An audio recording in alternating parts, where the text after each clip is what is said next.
Politician, social worker Shaina MC BJP सोडून शिंदेच्या शिवसेनेमध्ये जाण्यापाठचं कारण काय? खरं सांगू तर भाजपमध्ये लोकांनी सांगितलं, अरे ये तो साड़ी पहनाती है, इसको राजनीति के बारे में क्या पता. LK अडवाणी, वाजपेयी जी सगळे होते. ते इतकी पुरुष प्रधान मानसिकता. मी लढणार होतं 2014 मध्ये प्रिया दत्तच्या समोर. काय राजकारण झालं, बायकला म्हणजे खूपच कठीण परत कॉन्स्टिट्युएन्सी आहे, तिथे लढणार होते. राजकारण झालं 2024 मध्ये आदरणीय एकनाथजी शिंदे मी मला सांगितलं की तुम्ही वरली लढा आदित्य ठाकरेच्या समोर. जेव्हा मी लढायला गेले तेव्हा आमचेच पक्षांच्या लोकांनी साहेबांना सांगितलं, अरे ही तर खूप कमजोर कॅन्डिडेट आहेत, आम्ही काम नाही करणार. मुंबादेवी म्हणजे पाकिस्तान 2.0. हे इतकी टफ कॉन्स्टिट्युएन्सी आहे. तिथे आहे कमाटीपुरा, भेंडी बाजार, underworld mafia, red light area आणि ड्रग माफिया सगळं तिथे. ते वेळ गेलं जेव्हा लोक फक्त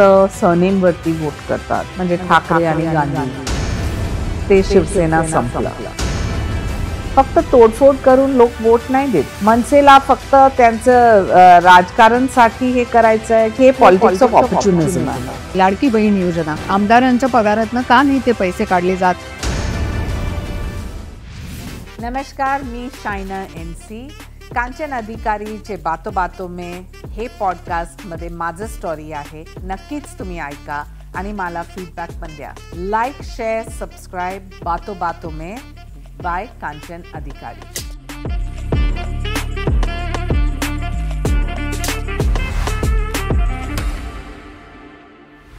हाय, हॅलो, नमस्कार. मी कांचन अधिकारी. बात बात में या माझ्या पॉप्युलर चॅनलमध्ये मी आपणा सर्वांचं मनपूर्वक स्वागत करत आहे. मंडळी, चॅनलला जर तुम्ही सबस्क्राईब केलं नसेल तर जरूर जरूर जरूर करा, कारण की त्याच्यामुळे माझा ग्रुप मात्र निश्चितपणाने वाढत असतो. आणि महत्वाची गोष्ट म्हणजे माझ्याकडे येणारे गेस्ट आहेत ते खूप मोठमोठ्या लेवलचे आहेत आणि त्यांचे विचार, त्यांच्या ज्या काही त्यांनी कार्य केलेलं आहे ते सगळं तुमच्यापर्यंत पोहोचावं ही माझी इच्छा आहे. आणि त्याचमुळे चॅनलला नक्की सबस्क्राईब करा. बरं मंडळी, आज आपल्याकडे आलेली गेस्ट जी आहे तिची सगळ्यात पहिली ओळख म्हणजे मी असं म्हणेन की माझी अतिशय लाडकी मैत्रीण. आणि त्याच्या पुढे जाऊन मी असं म्हणेन की she is a politician, she is a social worker and in inverted commas she is a great fashion designer. So let's welcome Shaina MC. नमस्कार. नमस्कार शायना जी. हो, आपण आमच्या चॅनल मध्ये आला. धन्यवाद कांचन. तुम्ही माझी मैत्रीण आहे आणि एक लाडकी बहीण पण. एक लाडकी बहीण आहे. आजकाल त्याच्याचवरती मग पहिला प्रश्न टाकते. खरं तर दुसरा प्रश्न मनात होता, पण आता त्याच्यावरती प्रश्न टाकते. पहिल्यांदा तुम्ही बीजेपी मध्ये होतात, बरोबर आहे. 2004 साली तुम्ही बँड्रा वेस्ट मधून बाबा सिद्दीकी यांच्या अगेन्स्ट तुम्ही कॉन्टेस्ट केलेलं होतं. तेव्हा बाबा सिद्दीकी काँग्रेसमध्ये होते आणि आपण बीजेपी मध्ये होतात. आणि आता आपण बीजेपीला तसं म्हटलं तर अंडर वन रूफच आहात, पण तरी शिंदे साहेबांची जी शिवसेना आहे त्याच्यामध्ये तुम्ही आलेले आहात. आणि 2024 साली तुम्ही मुंबादेवी इथून इलेक्शन कॉन्टेस्ट केलं. मला सांगा की बीजेपी सोडून शिंदेच्या शिवसेनेमध्ये जाण्यापाठचं कारण काय? खरं म्हणायचं म्हणजे 20 वर्ष मी होते बीजेपी मध्ये. भाजप 2004चा तुम्ही उल्लेख केलं, तेव्हा माझं इलेक्शन जे होतं बँड्रा वेस्ट मध्ये, ते इलेक्शनच्या नंतर सगळ्यांनी सांगितलं अरे आम्हाला शिक्षित, कॉस्मोपॉलिटन, सेक्युलर, ऑनेस्ट उमेदवार पाहिजे. परंतु नतीजे असं होते की वोट बँकच्या राजकारण, स्लम वोट बँक, आणि मी हारले ते इलेक्शन मध्ये. पण बाबा सिद्दीकी तिथे कायम निवडून येत होते. हो, पण ते वोट बँकच्या कारण पण होतं. तो आपने सीट क्यों ऍक्सेप्ट केलं? ऐका ना, 2004 मध्ये मी आले भाजपमध्ये 150 प्रोफेशनल सोबत. ते प्रोफेशनल सोबत मी काम करायला उतरले आणि तेव्हा गोपीनाथ मुंडे आणि नितीन गडकरींनी मला सांगितलं की तुम्ही आहे भाजपमध्ये, तुम्ही आमचे सिपाही आहेस, यू आर अ सोल्जर, तर तुम्ही बँड्रा वेस्ट लढा. मला तेव्हा माहिती नव्हते की तेच कॉन्स्टिट्युएन्सी देतात जे कोणाला पाहिजे नाही किंवा इतकी टफ आहे. आणि टफ कॉन्स्टिट्युएन्सी मध्ये वोट बँकच्या राजकारण, तुष्टीकरण, मला तरी पण खूप उम्मीद होतं, कारण लोकांनी सांगितलं अरे तुमचे वडील पद्मश्री लेट नाना चुडासमा आहे, तुम्ही सेक्युलर आहे, ऑनेस्ट आहे, प्रोफेशनल आहे, आले राजकारणमध्ये समाजसेवासाठी. तर त्याप्रमाणे ते इलेक्शनमध्ये मी खूप काम केलं आणि त्यानंतर जेव्हा निकाल आला तर मला वाटते की माहिती पडलं की वोट बँक आणि स्लम वोट बँक कसं त्यांचा Operate उपयोग होतं. केलं.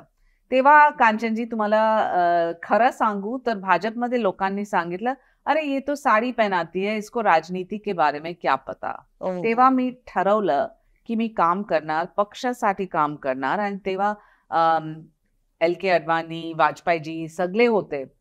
I continued to work, became the secretary of Mumbai, प्रवक्ता पार्टीचा, राष्ट्रीय कार्यकारिणीमध्ये राष्ट्रीय स्तरवरती खूप काम केलं. नंतर 6 वर्ष महिला कोषाध्यक्ष म्हणजे महाराष्ट्र प्रदेशचे आणि पूर्ण देशमध्ये कोण नव्हते एक महिला कोषाध्यक्ष म्हणून. आणि त्यानंतर परत मी बघितलं की माझं नाव राज्यसभासाठी, MLC साठी, लोकसभासाठी आणि हे जे स्टँडर्ड प्रॅक्टिसेस आहे की महिलांना पुढे इतकीच तुम्ही करू देणार. I mean, you will only allow a woman to go up to a certain point and then you will stall her progress. तर जैसे हिंदी में कहावत है, मंजिल कठिन था लेकिन हौसला बुलंद था. वाव. तरी पण मी काम करत 20 वर्ष झाले. मी लढणार होतं 2014 मध्ये प्रिया दत्तच्या समोर पूनम महाजनच्या सीट. तिथे पण काय राजकारण झालं. नंतर विधानसभा आला. मी भायखला वेस्ट, भायखला म्हणजे खूपच कठीण परत कॉन्स्टिट्युएन्सी आहे, तिथे लढणार होते. राजकारण झालं आणि नंतर 2024 मध्ये आदरणीय एकनाथजी शिंदेनी मला सांगितलं की तुम्ही वर्ली लढा आदित्य ठाकरेच्या समोर. खरं स्टोरी हे आहे की मी उतरले वर्ली लढायला. जेव्हा मी लढायला गेले तेव्हा परत राजकारण आणि लोकांना, आमचेच पक्षांच्या लोकांनी साहेबांना सांगितलं, अरे ही तर खूप कमजोर कॅन्डिडेट आहे, तुम्ही ह्यांना दिलं, तुमच्यासाठी प्रतिष्ठाच्या बॅटल आहे आणि तुम्ही ह्यांना दिलं तर आम्ही काम नाही करणार. मला खूप वाईट वाटलं आणि मला जिथे तक्रार करायचं होतं मी केलं आणि पहिल्यांदा केलं 20 वर्षमध्ये. कारण मी नेहमीच आदरणीय प्रधानमंत्री साहेबांबद्दल खूपच आदर सन्मान आहे, कारण जे स्टँड त्यांनी घेतलं माझ्यासाठी. आणि मी सांगितलं की 20 वर्ष मी पक्षासाठी काम केलं. तुम्ही सांगितलं काम करा तर केलं, नाही सांगितलं तरी पण केलं आणि कधी पण एकदा पण कंप्लेंट नाही केलं. हे 10 मी कंप्लेंट करते कारण हे सीट होते शिवसेनाकडे, काय दखल करायची गरज नव्हते. आदरणीय देवेंद्र फडणवीस साहेबांच्या सहमती घेऊन मी गेले आणि एकनाथ शिंदे साहेबांनी सांगितलं, ताई आम्हाला तुम्हालाच द्यायचं होतं परंतु तुमचंच नेतृत्व तुम्हाला पाठिंबा नाही देत. मला इतकी वाईट वाटलं कांचनजी, तुम्हाला खरं स्टोरी सांगते. मी गेले माझ्या नवऱ्यासोबत एकनाथ शिंदे आणि देवेंद्र फडणवीसला भेटायला आणि मला फक्त हे सांगायचं होतं की मी कमजोर कॅन्डिडेट नाही साहेब, तुम्ही दिलं मिलिंद देवराला, मान्य आहे, आता लास्ट दिवस होते, तुम्ही बघा माझं काम, कोलीवाडा, BDD चाल, हे. आणि देवेंद्रजीने फक्त एक वाक्य सांगितलं माननीय एकनाथ शिंदे साहेबांना, चाइना की एक विशेषता है, आप जहां भी उसको दो वो घुस के काम करती है, ती घुसून काम करते. आणि निघाले. आदरणीय एकनाथ साहेबांनी मला सांगितलं, ताई तुम्ही माझी लाडकी बहीण, मी तुमची रक्षा करणार, तुम्ही लढा मुंबादेवी. मुंबादेवी म्हणजे पाकिस्तान 2.0. कोणाला विश्वासच नव्हते की हे कॉन्स्टिट्युएन्सी म्हणजे you are going as a suicide bomber. माझे नवराने मला विनंती केलं की प्लीज 20 वर्ष झालं भाजपमध्ये, तुमची इतकी क्रेडिबिलिटी आहे, संघटनमध्ये इतकी एक्सपिरियन्स आहे, तू कशाला जाते तिथे, तुमचं काय होणारच नाही. घरी आले, माझी मुलगीनी सांगितलं, Maugham now enough is enough, it's not in your destiny, so give it up. संध्याकाळी 6:30 वाजता लास्ट दिवस होते कांचन आणि डॉक्टर श्रीकांत शिंदेनी मला फोन केलं आणि सांगितलं, चला तुम्ही आमच्या फायटर मुंबादेवी लढा. आणि मी ते चॅलेंज घेतलं. चॅलेंज कशासाठी घेतलं, कारण लोकांनी हे स्टँडर्ड, ती कमजोर कॅन्डिडेट आहे, ती वीक कॅन्डिडेट आहे आणि बघा निकाल काय आहे.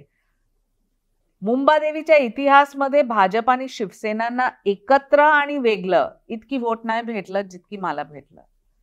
तर एक्चुअल जैसे कहते हैं ना कि महिलाओं को वही टिकट देते हैं जो कोई और नहीं चाहिए, और वो बोलेंगे कि बहुत कठिन है, या पैसे की आवश्यकता है, या तुष्टीकरण है, या राजनीति में आप देखिए कि ये समीकरण. लेकिन मुझे प्रूफ करना था आणि भगवानचा हात होता कांचन, कारण मी गेले माझं फायलिंग नॉमिनेशनसाठी भाजपचे कार्यकर्ता होते, शिवसेनाचे होते, इतकी पब्लिक होते, आणि तेव्हा अरविंद सावंतनी एक टिप्पणी केलं की हे इम्पॉर्टंट माल आहे.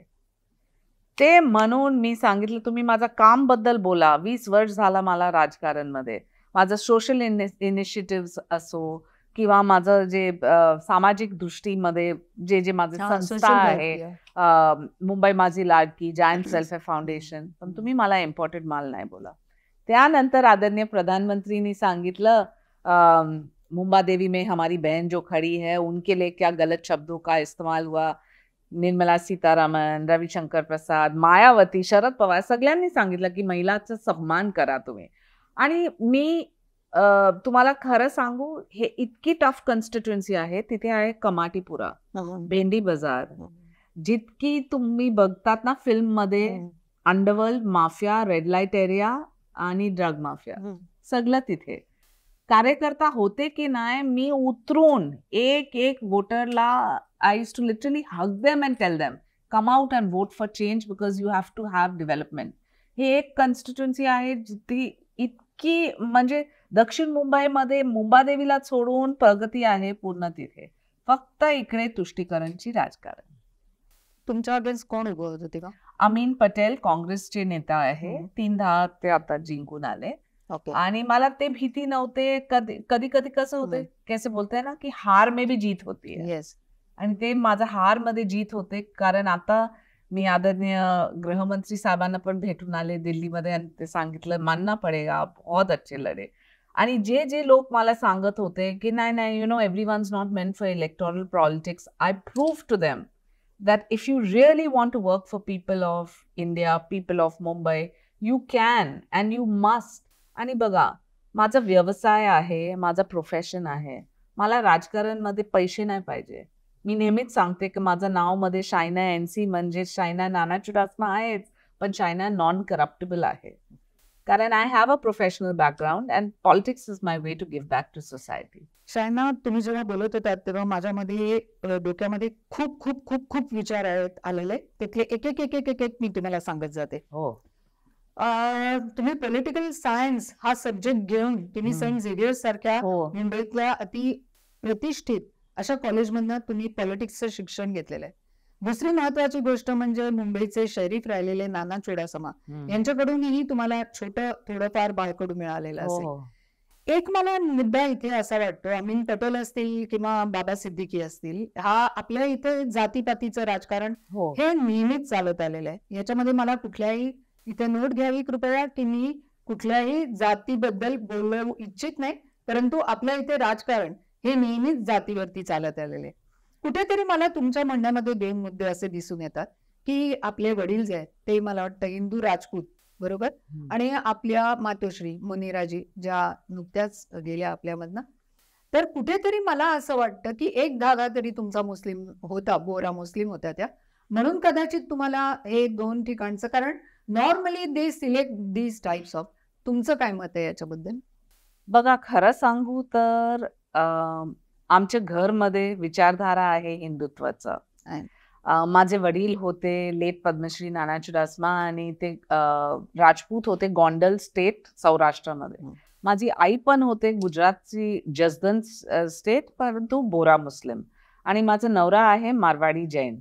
आम्ही नेहमीच असं विचार करतो की अरे हिंदू मुस्लिम जैन म्हणजे तिघेही तुम्हाला वोट देतील, पण असं नाही. राजकारणमध्ये थोडे पक्ष असं आहे जे फक्त वोट बँकच्या राजकारण करतात. काँग्रेसला तुम्ही बघा, 70 वर्ष झाले तरी पण मुस्लिम वोट बँक, दलित वोट बँक, आणि उबाटाने पण त्यांचा फायदा घेतला. आमचे मान्य एकनाथजी शिंदे नेहमीच सांगायचं सगळ्यांना की ही आमची रणरागिणी, कारण ती उतरले, कार्यकर्ता होते की नाही, संघटन होते की नाही, लोकांसमोर हेच लक्ष घेऊन की चला आम्ही प्रगती आणि डेव्हलपमेंटल अजेंडा घेऊ. आणि तेच डेव्हलपमेंटल अजेंडा माझं प्रयास हेच होतं. परंतु जे कॉन्स्टिट्युएन्सीमध्ये 1,60,000 मुस्लिम वोट्स आहे, नक्कीच ते एकतर्फा काँग्रेसला वोट करते. तुम्ही म्हणाला त्यामध्ये तथ्य आहे, कारण की एकेकाळी मलाही असं विचारण्यात आलेलं होतं, परंतु good I decided at that time itself की मला राजकारणात यायचं नाही. We are very old friends, so that's why we know both of us so well. बरं, आता आपण एक दुसऱ्या ह्याच्याकडे मला तुमचं लक्ष वेधायचं की तुम्ही ॲक्टिव्ह पॉलिटिक्समध्ये येण्याचा प्रयत्न केला, तरी म्हणजे नाही तुम्ही समजा जिंकून आलात, तरी सुद्धा तुमचं बीजेपीतलं कार्य एवढं आहे की जे मला माहिती आहे. तुम्ही मला कित्येक हे पाठवलेलं आहे, तुम्ही कमल कमल कमल असं वगैरे. पण परिवार एकच आहे ना. असं आहे की समजा की तुमचं लग्न नाही झाले तर तुमचे परिवार वेगळं आणि लग्न झाले त्यानंतर परिवार वेगळं, परंतु मोठं कुटुंब एकच आहे. आणि महायुतीची एक विशेषता आहे, no compromise on ideology, no compromise on development, no compromise on things that matter to the real voter. आणि जे युवा वर्गला तुम्ही बघितलं ना कांचन, मला वाटते, मला खूपच उम्मीद आहे की हे राजकारणमध्ये जातपात धर्मच्या राजनीतीच्या वरती डेव्हलपमेंटल अजेंडा नक्कीच येणार. आणि आदरणीय प्रधानमंत्रींनी इतकी काम केलं, इतकी लाभार्थी आहे. तुम्ही बघा की 2024च्या लोकसभाच्या निकालच्या नंतर आदरणीय एकनाथजी शिंदे आणि देवेंद्र फडणवीस पण इतकी काम केलं की 2024 लोकसभा टू 2024 विधानसभा, लाडकी बहीण योजना असो किंवा पेन्शन स्कीम्स सिनियर सिटीजनसाठी, अप्रेंटिसशिप स्कीम्स युवासाठी, खूपच काम आहे. आणि एकनाथ शिंदेजीची एक विशेषता आहे, ते एक mass dedicated to common man leader आहे. आणि त्यांचे जे योजना आहे ते पण पब्लिक ला छान वाटलं. आणि त्यांचं जे काम करायचं पद्धत, 3 वाजता सकाळी असो किंवा रात्री काम करायचं आणि लोकांसाठी. एक जरा थोडंसं मी डिफर करते, कारण का लाडकी बहीण योजना ही आपल्या इथे अशासाठी राबवली गेली की MP मध्ये लाडली बहिणा आणि याच्यावरतीच BJP परत तिकडे निवडून आली. आणि तीच योजना आपल्या इथे राबवली गेली, कारण की असं वाटत होतं की आता आपल्याला इथे सीट्स किती मिळणार आहेत, कारण का जेव्हा आपण पाहिलं आधीचे रिझल्ट, त्यामुळे ती लाडकी बहीण योजना राबवली गेली असं बोललं जातं. आणि दुसरी महत्त्वाची गोष्ट म्हणजे जे टॅक्स पेअर मनी आहेत they are going to Ladki Bahin. म्हणजे मग वाय नॉट आमदारांच्या पगारातनं का नाही ते पैसे काढले जात किंवा का नाही केलं जात, हा एक महत्त्वाचा मुद्दा मला वाटतो. महिलांची आवश्यकता काय आहे की त्यांना आत्मनिर्भर करायचं आहे. जे महिला बिलो पॉवर्टी लाईन आहे आणि त्यांना एक रोजगारच्या साठी लोन पाहिजे किंवा एक बँकमध्ये इतकी अमाऊंट पाहिजे, तर ते कसं करणार तुम्ही? त्यांना 1500 दिलं त्यांचे बँक अकाउंटमध्ये, 6 महिन्यामध्ये त्यांचं एक कॉर्पस तयार आहे. त्यानंतर जे व्यवसाय ते घरी करते की बाहेर, त्यांच्यासाठी किती मोठा आहे हे. आणि 1.5 करोड महिलांना 7,500 आम्ही दिलं. आणि ते 7,500 मध्ये कोणी मेहंदी क्लास केलं, कोणी घरी टिफिन सर्व्हिस, कोणी शिकवून टीचरच्या कोर्स, इतकी प्रोव्हिजन्स आहे स्किल डेव्हलपमेंटमध्ये. तर मला वाटते की तुम्ही विचारतात what is the higher good? What is the reason you elect representatives to just do big projects which reach out to only a certain strata, or you want to reach to the poorest of poor? आणि लाभार्थी म्हणजे तेच लोक ज्यांना आम्हाला मदत करायचं आहे. हे नक्कीच खरं आहे. लाभार्थी म्हणजे ते लोक आणि तळागाळातल्या लोकांपर्यंत ही योजना पोहोचली. त्यातला दुसरा महत्त्वाचा मुद्दा असा आहे की डायरेक्टली बँकेमध्ये त्यांच्या पैसे जायला लागले, त्याच्यामुळे जे मधली मिडलमॅन जे होते त्या सगळ्यांना कट केलं गेलं. पण ह्याच्यामध्ये दुसरं एक मला मुद्दा मांडायचा आहे, ते म्हणजे पूर्वीपासूनच आपल्याकडे बचत गट योजना या अगदी फार पूर्वीपासून चालत आलेल्या आहेत. आणि त्याच्यामध्ये पण महिलांसाठी की एक स्मॉल स्केल इंडस्ट्रीजमध्ये, अगदी इंडस्ट्री असं नाही मी म्हणणार, पण एक स्मॉल स्केलवरती जसं तुम्ही म्हणाला महिला पापड करत असतील किंवा पापड लोणची असतील, तुम्ही म्हणाला मेहंदी क्लास असेल, या सगळ्या गोष्टी तसं बघायला गेलं तर फार पूर्वीपासूनच चालत आलेल्या आहेत. आणि तुमचं कार्य खरंच म्हणजे आता हे जरा आपण बाजूला ठेवूया. Now I am coming directly to you Shaina, because I think I am bombarding more on you. पण एक महत्त्वाचा मुद्दा मला इथे मांडायचा आणि माझ्या या पॉडकास्टद्वारे जर याची दखल घेतली गेली तर मला खूप बरं वाटेल. ती माझी मैत्रीण आहे म्हणून मी बोलते असं नाही आहे, परंतु तिच्यामध्ये खरंच त्या क्वालिटीज आहेत आणि she has been always working for the woman. कारण तुम्ही महिलांच्यासाठी त्यांची डेव्हलपमेंट व्हावी याच्यासाठी तुम्ही पुष्कळ गोष्टी केलेल्या आहेत. आणि I know you always conduct the ramp shows आणि हे ते, आणि त्याचं सगळं इन्कम ही बाई कायम लोकांसाठी देत असते. ती माझी मैत्रीण आहे म्हणून मी म्हणत नाहीये, परंतु मला असं एक म्हणायचं आहे की आज महिला आयोगासारखं मोठं एक हे आहे, किंवा तुम्हाला साधं MLC सुद्धा देता आलं असतं, तुम्हाला राज्यसभेवरती पण नेता आलं असतं, परंतु you have been always deprived of. So what is the reason? बघा, राजकारणमध्ये भाग्य पण पाहिजे, लोकांचे समर्थन पण पाहिजे, आणि नेत्यांना त्यासाठी मी खरं सांगू तर एक कॉलम मी चालू केलं, नेत्री महिला सांसद और उनकी कहानियां. हम सब जानते हैं हमारे नेता के स्टोरीज, लेकिन नेत्री जो बाहर निकल के राजनीति में आती है कितना कठिन है. आपके पास कोई गॉडफादर नहीं, कोई फैमिली लेगेसी नहीं, और प्रोफेशनल बैकग्राउंड से आते हो तो इतना कठिन होता ही है. तो कभी न कभी I will definitely write a book on my journey, because I believe की मला पाहिजे की लोकांना प्रेरणा देऊ, आणि जे माझं चूक झाले ते चूक तुम्ही न करतात असं हे एक गाईडलाईन घ्या की राजकारणमध्ये संघटन असतो आणि इलेक्टोरल मध्ये हे फक्त कास्ट क्रीड कम्युनिटी नाही, तुमचं काम पण आहे. खूप उदाहरण पण आहे महिला जे सक्षम झाली. तुम्ही सुषमा स्वराज बघा किंवा वसुंधरा राजे बघा, साऊथ मध्ये पण तुम्ही बघा, जयललिता बघा, खूप लोक होते. मतलब लॉट ऑफ म्हणजे त्यांना विक्टिमाइज करायचा मुद्दाम प्रयत्न केला जातो. परंतु एकदा कांचनजी सद्गुरूंनी मला खूप छान काय सांगितलं, कारण 2014च्या इलेक्शनच्या नंतर मला तर डिप्रेशन वाटलं, कारण मी लोकसभा लढते तर माझं भाग्यच वेगळं होते. आणि मला सांगितलं, don't play the you know the complainant type. No, not like a complainant.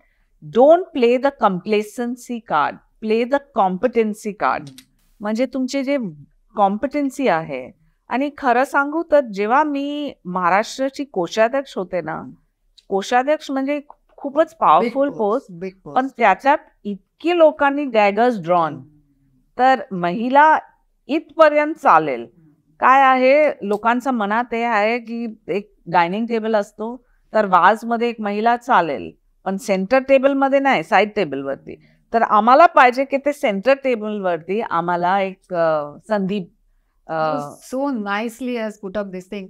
Sharad Pawar साहेबांनी 30% आपल्याला याच्यामध्ये प्रधानमंत्रींनी 50% केलंय. आता तो 50% केलंय, पण तरी सुद्धा जर फॅक्ट ऑफ लाईफ आहे ती शायना यांच्या तोंडून बाहेर आलेली आहे. आणि मला असं वाटतं की याची जरूर दखल घेतली जावी, कारण की आपल्याकडे आपण नेहमी बघतो की जर एखादी कॉन्स्टिट्युएन्सी ही लेडीज कॉन्स्टिट्युएन्सी म्हणून डिक्लेअर केली गेली की शेवटी त्या भागातला जो कोणी पुरुष त्या इथे लढणार असतो त्याला मिळालं नाही की मग तो त्याच्या बायकोला देतो, नाहीतर त्याच्या मुलीला देतो. हे आपण नेपोटिझम हा शब्द फक्त फिल्म इंडस्ट्रीसाठीच लागू नाहीये, तो इथे पण आहे. खूप छान एक्झाम्पल्स पण आहे. एक महिला सांसद होते गोमती साई, छत्तीसगडची. ती जंगलमध्ये पंचायत टू पार्लमेंट, आणि त्यांचा नवरा एकदा पण दिल्ली नाही गेले. तर बघा, हे स्टोरीज पण आहे, पण कमी आहे. महिलांसाठी खूपच कठीण आहे राजकारणमध्ये. खरं सांगू तर माझ्या हस्बंडच्या इतकी सपोर्ट होते. त्यांना माहिती होते की मुंबादेवी खूपच कठीण आहे आणि मी गेले तिथे सुसाईड बॉम्ब, परंतु तरी पण खूपच सपोर्ट दिलं. आणि मला वाटते की एक स्टोरीमध्ये कोणाचा पाठिंबा आहेच. आम्ही नेहमीच असं म्हणतात ना की राजकारणमध्ये महिलाचं समर्थन नाही करत, आणि ते खूपच विचित्र गोष्ट आहे. अपने में एक कहावत है, घर का भेदी लंका ढाए, वैसे उसी पार्टी के जो लोग होते हैं ना, वही आपके पैर ऐसे दोनों तरफ से नीचे खींचने की कोशिश करते हैं. And the sleaze in politics, which is so sad, because की राजनीति चालू होती है 7 बजे के बाद, हमारा खत्म होता है 7 बजे. मैंने एक आर्टिकल लिखा था, खरा हा. प्रचार तर 10 नंतरचा. हो, नक्कीच तेच आहे, तेच आहे. येस. परंतु मला गर्व आहे की थोडे सज्जन व्यक्ती पण आहे. तुम्ही आदरणीय एकनाथजी शिंदेच्या एक पूर्ण कार्यकाल बघा, त्यांच्या स्टोरी बघा. I think tremendous respect for the man, tremendous respect. दर एक महिलांना एक लाडकी बहीणच्या दृष्टीमध्ये बघतात आणि त्यांना पुढे एक संधी देतात. मला वाटते की हे पण हायलाइट करायचं ना. आणि कधी कधी काय असतो की पार्टीज जे मोठं आहे ते इतकी पुरुष प्रधान मानसिकता की त्याच्या बाहेर ते निघूनच नाही येऊ शकते. त्यांना इतकी भीती आहे की हे महिला आरक्षण जेव्हा येणार 33% पार्लमेंटमध्ये, विधानसभामध्ये, आणि प्रधानमंत्री मोदीजी नक्कीच करणार, कारण तो परत महिलांचा सन्मान करतात. तुमच्या सगळ्या बोलण्यावरनं मी एवढंच म्हणेन की तुम्ही पॉलिटिकल सायन्सची डिग्री घेतली, परंतु जे ॲक्चुअल ग्राउंडवर्कमध्ये काय घडतं आणि जे खरं राजकारण आहे, ते त्याच्यामध्ये घुसल्याशिवाय काही कळत नाही. हो. एनिवेज अजून एकच फक्त पॉलिटिकल क्वेश्चन विचारणार आहे आणि त्याच्यानंतर we are going to shift our focus on the fashion designing. Because you are the queen of drapes. म्हणजे साडीमध्ये आता तुम्ही पाहता सगळीकडे दुकानांमध्ये त्या निर्या वगैरे केलेल्या असं त्या सगळ्या रेडी वगैरे साड्या तुम्हाला पाहायला मिळतात. परंतु खरी त्याची पायनियर कोण असेल तर माझी लाडकी शायना आहे. कारण की मी तिचे रॅम्प वॉक्स 4 वेळेला केलेले आहे आणि आता सध्या केले नाही. कारण की मी म्हटलं आता जरा यंग मुलींना पण पुढे येऊ दे. आणि she has bin wonderful woman आणि खरं तर ह्युमन बीइंग म्हणून ती अतिशय चांगली स्त्री आहे आणि लवली फ्रेंड. सो नाव माझा last question on politics and then will be shifting to fashion designing. आत्ताच आपण पाहिलं ते म्हणजे राज ठाकरे आणि उद्धव ठाकरे यांचे दोन्ही हे एकत्र आलेले आहेत आणि म्युनिसिपालिटीच्या इलेक्शन्स ह्या आत्ता आलेल्या आहेत आणि कित्येक हजार करोडचं बजेट असतं म्युनिसिपल इलेक्शन्सचं मुंबईचं. म्हणजे म्युनिसिपालिटीकडे तेवढा पैसा आहे. So what you see being in Shinde साहेबांच्या Shiv Sena which has got Ajit Pawar गट, देवेंद्र फडणवीस ऑफकोर्स बीजेपी गट आणि इकडे या दोघांचं. What you think? खरं सांगू तर सन्मान आहे उद्धव ठाकरे आणि राज ठाकरे. माझे पारिवारिक संबंध आहे दोन्ही ठाकरे बंधू सोबत. परंतु ते वेळ गेलं जेव्हा लोक फक्त सरनेम वरती वोट करतात, म्हणजे ठाकरे आणि गांधी.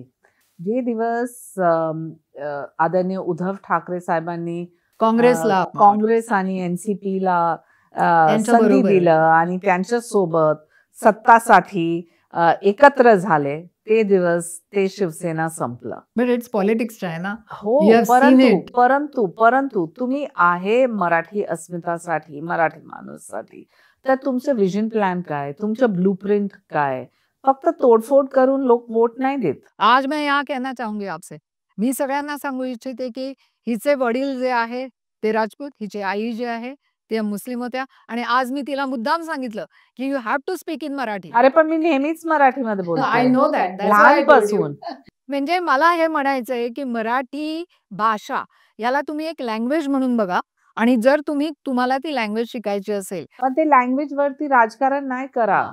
ते लँग्वेजला घेऊन तुम्ही जे करतात, लोकांना मारायचं, पिटायचं, ते नाही करा. कारण आमची महाराष्ट्राची संस्कृती सभ्यता बघा, इतकी लोक आहे. माझे परिवार बघा, आता 4 पिढी झाले महाराष्ट्रामध्ये. आम्ही महाराष्ट्रीयन आहे, आम्ही मराठी बोलतो आणि आम्हाला गर्व आहे आमच्या भाषेवरती. परंतु नाही बोललं की चुकून बोललं तर तुम्ही आम्हाला मारणार का? असं नाही चालत ना. आणि हे टायमिंग बघा सस्पेक्ट आहे, मोटिव्ह बघा सस्पेक्ट आहे. मनसेला फक्त त्यांचं राजकारणसाठी हे करायचं आहे की उबाटाला त्यांच्या वोटसाठी. एकदा तुम्ही मुस्लिम दलित वोट घेतात, आता सांगतात की मराठी माणूससाठी उभा आहे. तर मला वाटते की हे पॉलिटिक्स ऑफ ऑपॉर्च्युनिझम आहे. Fashion institute of technology from New York, okay, इकडनं आपण डिग्री घेतलेली आहेत आणि न्यूयॉर्क सारख्या ठिकाणी जाऊन आपण फॅशनची डिग्री घेऊन पण इकडे आल्यानंतर क्वीन ऑफ ड्रेप्स साडीमध्ये तुम्ही यू आर द नंबर 1. आणि तुम्ही विविध तऱ्हेचे कपडे करता. मी तुमच्याकडनं घेतलेले कित्येक कपडे आहे. आणि आत्ताला इथे पण आपण तुमच्या इथे आपण बसून करतोय, हे सगळं त्यांचंच आहे इथलं बुटीक आणि तिथेच आम्ही बसलेलो आहोत. बरं बाय द वे मला हे विचारायचं होतं, की कसं काय साडीकडे वळावंसं वाटलं तुम्हाला? मला ऑब्सेशन आहे साडीमध्ये आणि मला माहिती नव्हतं कांचन की माझा हात असं 10 सेकंड मध्ये साडी नेसायचं आहे. Double sari, single sari, with sari on jeans, sari on ghagra, अलग अलग. तर मी होते student of political science and law आणि तुम्ही कोणाला पण विचारा तर ते सांगतात की रात्री 2 वाजता पण 50,000 लोक असो, मी हिंदी, मराठी, इंग्लिश, गुजरातीमध्ये भाषण द्यायला मी तयार. परंतु फॅशनमध्ये हे जे माझं साडीचं ऑब्सेशन आणि ड्रेपिंग स्किल्स होते, मी I think I was 18 years when I started my brand and I did so well and earned so much name, fame, money at a young age. तर ते शायना एनसी ब्रँड इस्टॅब्लिश झाले आणि आता almost 38 years I've been working in this field. And I'm obsessed with taking the sari to the international platform. नेहमीच आम्ही विदेशातून inspiration घेतात, पण भारतमध्ये किती आहे आमचे टेक्सटाईल्स, आमचे एम्ब्रॉयडरी, आमचे फॅब्रिक्स, आमचे सिल्युएट्स. आणि 6.5 मीटरमध्ये तुम्ही इतकी ड्रेपिंग करू शकतात. आमचे नऊवारी बघा, तर झॅन्ड्रा रोड्स असो किंवा शेरी ब्लेअर किंवा जेमायमा खान ते साडी नेसतात, आम्ही सांगतात वा वा वा वा. पण आमच्या तिथे आहे. आणि जी मुलं येतात माझ्याकडे कॉकटेल गाऊन नेसायचं, मला वाटते की एक थप्पड देऊ आणि सांगू की तुमच्या लग्नामध्ये तुम्ही साडी की घागरा की इंडियन काय NASA. So I feel very passionately about it. आणि नॉट ओनली ड्रेसमध्ये आता कसं झालेलं माहितीये का, फक्त ते निर्या हे करतात. You are not like that because I purchase the saris from you. परंतु ज्याच्यामध्ये तुझं एक समोरून असं ते एक हे येतं, तो पल्लू एक वेगळ्या तऱ्हेने येतो. People they do ask them की अरे ये कैसे पहनी है. सो ये जो है कला वो सिर्फ आप में ही है. At the same time I always say fashion is my profession, politics is my passion. कहीं तुम्हारे पॉलिटिक्स में तुम्हारा फैशन का ये वो डाउनसाइड जरूर होता है क्योंकि कहीं भी they don't accept people from the glamour industry seriously. ऐसे लगता है कि अरे वो तो साड़ी पहनाती है, इसको राजनीति के बारे में क्या पता. अरे लेकिन हमारा भेजा भी तो है. हमारा प्रोफेशनल साइड अलग हो सकता है एंड करियर अलग हो सकता है. Another thing is that Munira ji, she was very famous for her jewelry designing. I've got a little bit of both my parents. My mother was always creative. My father was also always into public life and social stuff. Jewellery designing मध्ये पण तुमचं खूप आहे. आता तुम्ही घातलेले कानातले किती सुंदर आहेत. सो ते पण तुम्ही करता का आता? हो. सो यू ऑलवेज मतलब फुल्ली एक dress drape complete. I started my career very young. कारण मी लहान होते आणि I started my career at 18, got engaged at 22, married at 23 to my childhood sweetheart, and then continued to work, had my daughter at 27, joined politics at 30, had my son at 33, and then continued with jewelry, and then continued with, so everything was an add-on. So as they say, women can multitask. मला तुमचा नवरा माहिती आहे मनीष, पण तुम्ही आता म्हणाला your childhood sweetheart. So what is the love story? बघितलं मला रस्त्यावरती, सेम एरिया, माहिती नव्हते की कोण आहे काय आहे, आणि ही use to follow me and continued to wait for me. माझे वडीलनी सांगितलं खूप छान आहे हे मुलगा, खरं तुला बघायचं आहे तर we will get it done. And before I knew it I was Hindi film style. They had never married outside Marwadi Jain. I was a crossbreed. And that's how it happened. So जो लिखा होता है वो होता है ऊपर वाला. तुझे 2 NGOs आहेत, त्याच्याबद्दलची आम्हाला थोडक्यामध्ये माहिती सांग. Giants welfare foundation rotary lions सारखा आहे, परंतु रोटरी लायन्स आले वेस्ट मधून. हे माझे वडील लेट पद्मश्री नानाजी दासमांनी चालू केलं 1972 मध्ये. आणि today we have 625 groups, 25,000 active members. And we work on everything which is with social service, eco-friendly Ganpatis, beach cleanups. If there's any calamity, we go there. Hospitals मध्ये blood donation drives, organ donation. खूपच list is endless. आणि मुंबई माझी लाडकी ह्याच्या एकच लक्ष आहे, पर्यावरणवरती ध्यान ठेवा. तर योगा बाय द वे पण योगा आम्ही बाय द वे तू करतोय. कायम करते आणि clean beach movement, hmm. Eco friendly Ganpati, planting of trees, adopt a plant, हे आमचे इंडोर आउटडोर प्लांट एक्झिबिशन्स असतो. तर जे जे आहे ते समाजसाठी. आणि माझं वडील नेहमीच सांगायचं की there are two types of people, there are givers and there are takers. The givers sleep well, the takers eat well. So we are Wow. All part of the giving society.